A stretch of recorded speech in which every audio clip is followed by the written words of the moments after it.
can't have a country without borders. You can't have a country if you don't have borders. But that's also true of airspace, which is itself a kind of border.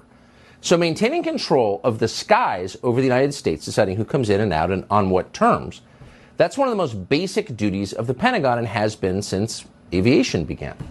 If you were to fly your Cessna into restricted airspace in parts of this country, the U.S. military would scramble jets and they might shoot you down. So it's not a small infraction.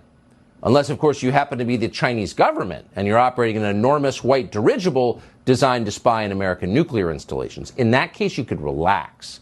You've got friends at the White House. Absolutely nothing is going to happen to you.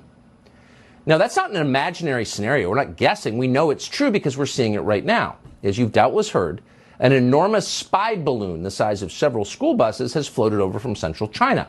It's currently, we think, drifting across the continental United States. Yesterday, it passed over Malmstrom Air Force Base in Montana. That's one of only 3 places in this country that houses Minuteman III intercontinental ballistic missiles. By this afternoon, the Chinese spy balloon had made it to Kansas City. And there, over the skies of that city, a pilot flying a private plane at 47,000 feet came close to hitting the Chinese spy balloon. Derelict balloon adrift, he said, in a notice to other nearby pilots. But it was not a derelict balloon. It was a balloon being controlled by China. In other words, here we have a foreign military aircraft over our country, spying on our critical defense installations and posing a threat to civilian aviation. That seems like a big deal.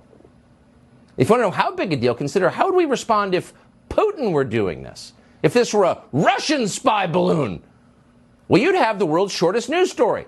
Russian spy balloon spotted offshore. Entire U.S. Air Force mobilized. Balloon reduced to vapor in seconds. So no, there would not be a lot of debate about what to do about a Russian spy balloon. We'd kill it instantly, as you would any hostile foreign intrusion. But things turn out to be a little different when it's a Chinese spy balloon. As far as we know, Vladimir Putin has never sent cash to Joe Biden's crackhead son. He probably should have. That would have been a very wise investment in retrospect. The Chinese government, long thinking as always, did send cash to Joe Biden's crackhead son, and apparently to Joe Biden.